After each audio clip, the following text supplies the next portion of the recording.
ओम नारायण नारायण नारायण नारायण। सभी मित्रों को राम राम। दोस्तों, कल दोपहर को बॉलीवुड की नई आने वाली एक साइकोलॉजिकल थ्रिलर फिल्म चुप के ऑफिशियल ट्रेलर को रिलीज़ किया गया था। उसके बाद फिर रात को मैंने उसका ट्रेलर रिव्यू भी हमारे चैनल पर अपलोड किया। उस ट्रेलर रिव्यू के नीचे बहुत सारे ऐसे इंटरेस्टिंग कमेंट्स आए हैं और मुझे लगा कि इनके बारे में अलग से एक वीडियो में चर्चा करना बहुत आवश्यक है। बहुत ही इंटरेस्टिंग ऐसे ये कमेंट्स है। ये वीडियो आप आखिर तक प्लीज़ पूरा ज़रूर देखना। देखिए, चुप का जो ट्रेलर है उसे देखकर जितना मैं कुछ समझ पाया, फिल्म इंडस्ट्री अपने आप से कितना सेल्फ ऑब्सेस्ड है, ये कुल मिलाकर उस ट्रेलर से हमें पता चलता है। मतलब जो कुछ ट्रेलर में हमें बातें दिख रही है उसके आधार पर मैं ये कह रहा हूँ। बाकी हम बाद में चर्चा करेंगे कि मेरे और भी क्या विचार है। वैसे ट्रेलर रिव्यू में मैंने बहुत सारी बातें ऑलरेडी कर दी है। अगर आपने हमारा चुप का ट्रेलर रिव्यू नहीं देखा तो प्लीज़ उसे आप ज़रूर देखना। चलिए, सबसे पहले मैं आपको कुछ वो कमेंट्स पढ़कर बताता हूँ। जो कमेंट मैंने ऊपर ही पिन किया हुआ है, आर्च लोगन पॉल, उनका ये कमेंट है। आरजी भाई हमारे साथ में, उनका पता नहीं ओरिजिनल नाम क्या है, पर बहुत शुरुआत से जुड़े हुए हैं। आज से करीब 4.5-5 वर्ष पहले, या मुझे एग्जैक्टली याद नहीं, पर लव स्टोरीज जब नेटफ्लिक्स पर रिलीज़ हुई थी, उसका मैंने जब रिव्यू किया था ना, तो काफ़ी उस समय मुझे टारगेट किया गया था। इस प्रकार से टारगेट किया गया था कि आप सोच नहीं सकते हैं। मतलब क्रिटिसिज्म बॉलीवुड कभी भी झेल ही नहीं सकता, यह हमने हमेशा से ही देखा है। अभी भी आप मेरा वो लव स्टोरीज़ का रिव्यू देखिए। फिर मुझे जब टारगेट किया गया था, पर्सनल अटैक्स किए गए थे केवल इस कारण से क्योंकि मैंने अपना एक सभ्य भाषा में अलग पॉइंट ऑफ व्यू रखा था। उस एक लव स्टोरी जो सीरीज़ आई थी नेटफ्लिक्स पर। फिर उसी के नीचे जो आर्ज भाई है, उनका भी एक उन्होंने काउंटर किया था सारी उस लव स्टोरीज़ को। फिर उस कमेंट पर मैंने उस समय वीडियो बनाया था, उनके ही इस कमेंट पर। तो मैं बहुत लंबे समय से उनके कमेंट्स पढ़ते हैं और सच में मुझे उनका एनालिसिस बहुत पसंद है। अब यहाँ पर उन्होंने इस फिल्म के बारे में जो कहा है वो मैं आपको पढ़कर बताता हूँ। It's pretty clear. बीच बीच में मैं आपको हिंदी में थोड़ा बहुत बताते जाऊँगा। They have chosen Guru Dutt as the motive because he is a celebrated film maker post his death, but Guru Dutt is just the engine, the target of the vehicle is some place else. मतलब गुरुदत्त जी को यहाँ पर, गुरुदत्त जी अपनी मृत्यु के बाद में एक सेलिब्रेटेड फिल्म मेकर रहे हैं, इसलिए उन्होंने उनको एक सामने रखा है। पर जो उनका मुख्य जो टारगेट है वो कुछ और ही है। द फेक क्रिटिक्स टारगेट है अकॉर्डिंग टू द फिल्म। मतलब फिल्म के अनुसार जो फेक क्रिटिक्स है वो होंगे जिन्होंने कुछ पर्टिकुलर ऐसी कुछ फिल्मों को नकार दिया या फिर उनको नेगेटिव रिव्यूज़ दिए।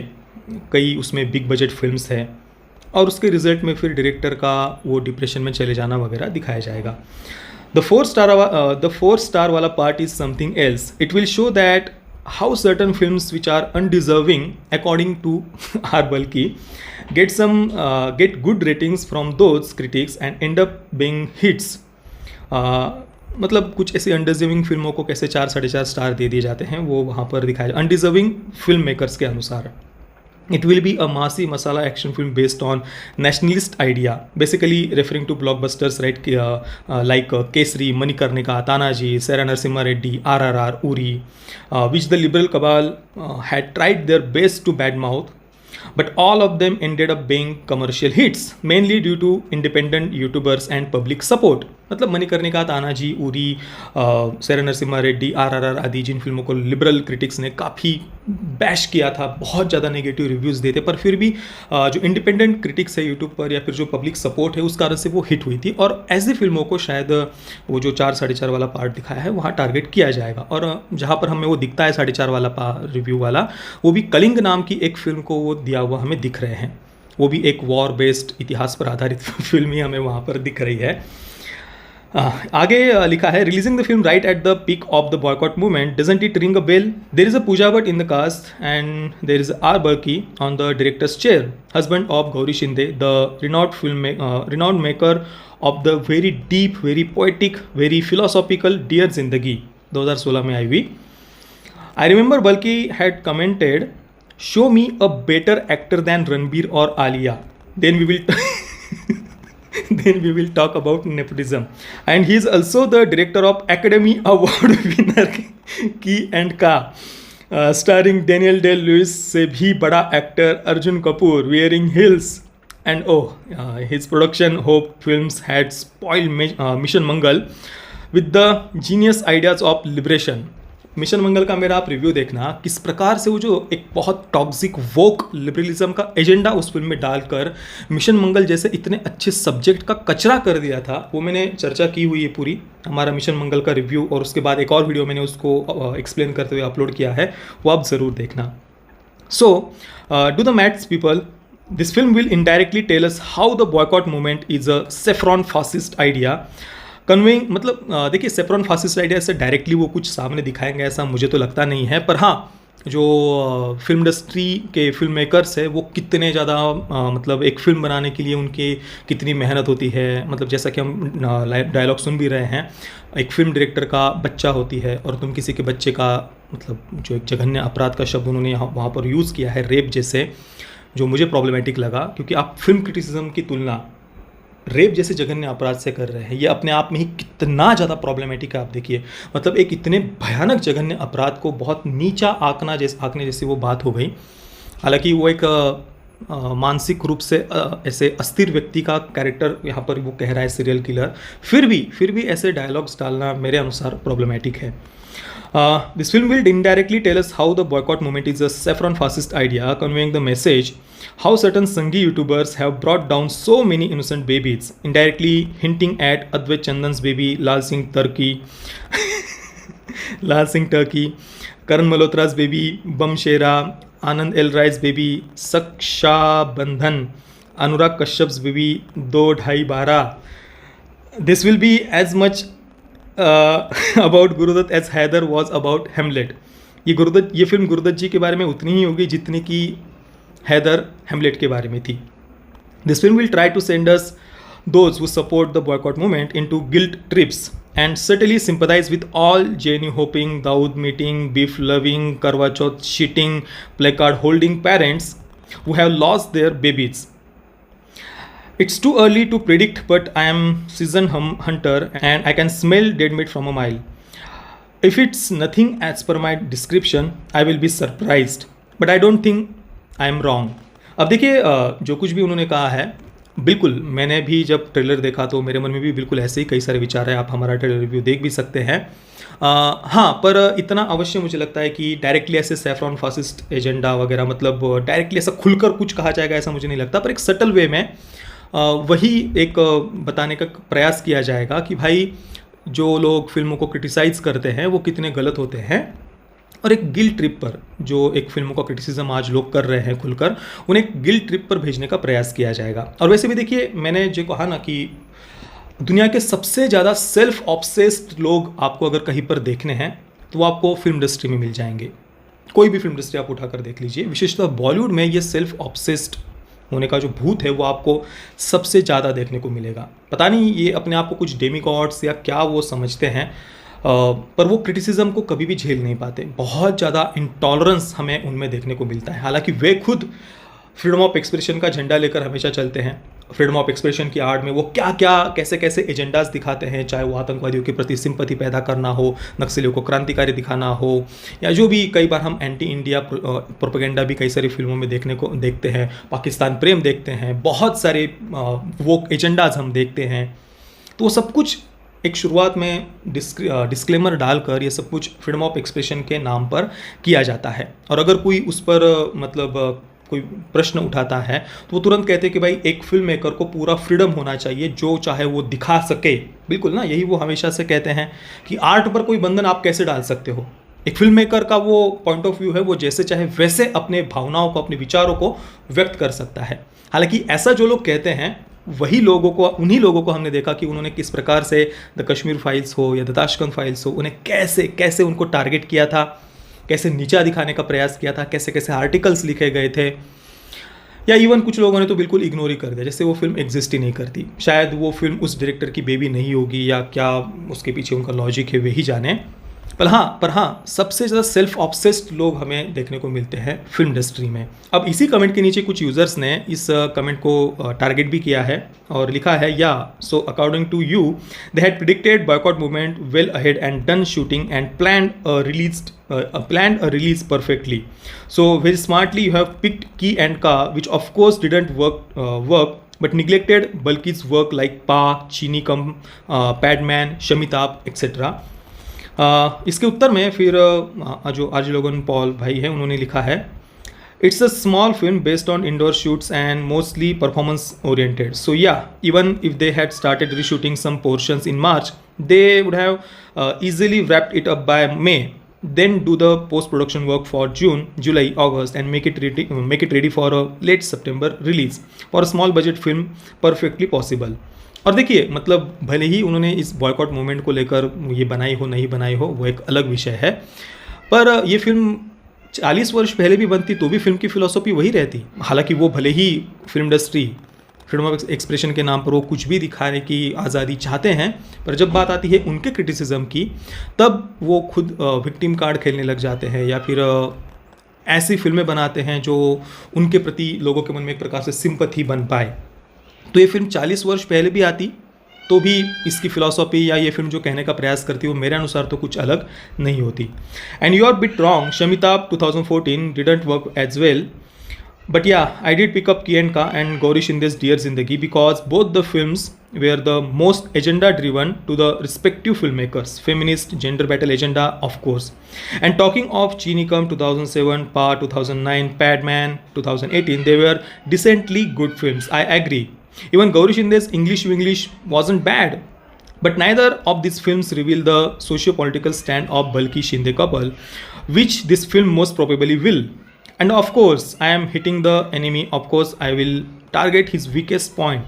What's so surprising here? Ki and Ka, Dear Zindagi were elite-centric, shallow pieces of garbage, which perfectly sum up what this Balki Shinde couple believe in. तो हाँ, एक जो elite-centric वर्ड उन्होंने यूज़ किया है, बॉलीवुड के ज़्यादातर जो कंटेंट हम देखते हैं वो इसी प्रकार का elite-centric माइंडसेट से बना हुआ हमें दिखता है. उसके अगेंस्ट आप रीजनल फिल्में अगर देखेंगे, विशेषतः तेलुगु फिल्म इंडस्ट्री की, तो वो अपने रूट्स के साथ जुड़े हुए एक आम लोगों की आवाज़ उसमें हमें सुनने को मिलती है, उनकी भावनाएं हमें देखने को मिलती है. पर बॉलीवुड के ज़्यादातर कंटेंट में वही वोक एलिट माइंडसेट हमें देखने को मिलता है. इसके बाद एक और यूज़र है, उन्होंने इसे काउंटर किया है. Dude this film is written by Raja Sen, a film critic. Do you think anti national agenda was on his mind when he wrote it? Rid your mind of such conspiracy theories. It's just a novel idea, nothing else. इस पर उन्होंने उत्तर दिया है, Raja Sen, you mean that semi-bald excuse of man? He's a Jadavpur University pass out who is a full-time clown, part-time duffly player on streets with his equally unimportant comrades. If I am not mistaken, Raja Sen himself had given 1 star to Kesari and 1.5 star to Manikarnika. His close associate of Rahul Desai, the two had come together at Kolkata Library, meet to interview Nandita Das before Manto 2018 and had enlightened us on how India had become this intolerant shithole and how Manto had made the correct decision by moving to Pakistan. Thanks man for this detail. If there is Raja Sen in the writing team, फिर तो मेरा हर एक doubt confirm हो गया. Thank you. इसके उत्तर में उस दूसरे यूज़र ने कमेंट किया है, so should he have given 5 stars to those crappy films full of cliches just because they pandered to the nationalist sentiment? बाप रे, मतलब केसरी और मणिकर्णिका, मतलब उनको वो कहीं से भी 1 या 1.5 स्टार के जैसी बिल्कुल भी मेरे अनुसार तो नहीं थी.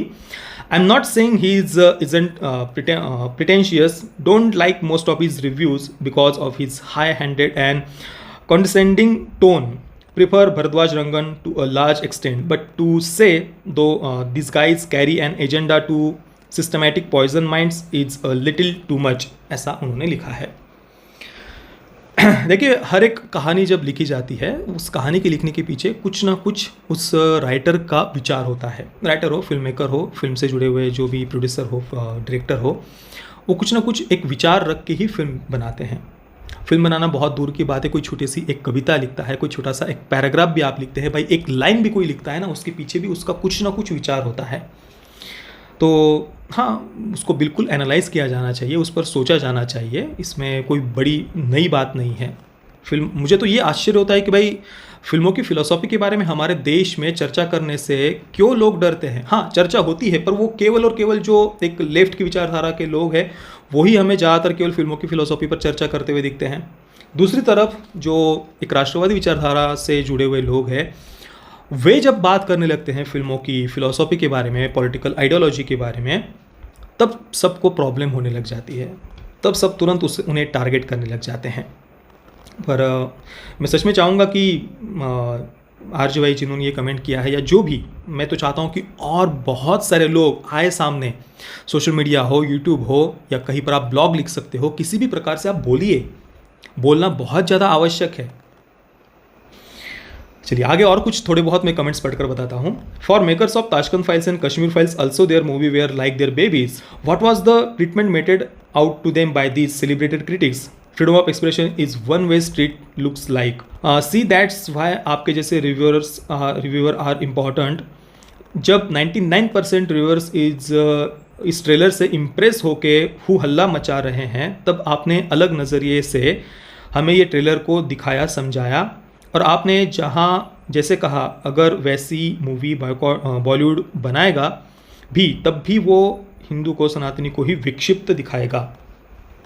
देखिए, मैंने जो एक अलग नज़रिया आप कह रहे हैं दिखाया, वो तो वही होना चाहिए। जब आप कोई फिल्म का टीज़र, ट्रेलर देखते हैं, या जब आप फिल्म देखते हैं, तो उसके रिव्यू में सबसे ज़्यादा महत्वपूर्ण चर्चा तो उसकी फ़िलॉसफी के बारे में होनी चाहिए, उसकी आइडियोलॉजी के बारे में होनी चाहिए, उसके कैरेक्टर्स के बारे में चर्चा होनी चाहिए कि जो डायलॉग्स लिखे गए हैं, जो बातें बोली गई है, उसके पीछे क्या वो डायरेक्टर कहना चाहते हैं। यही तो बात सबसे ज़्यादा मायने रखती है।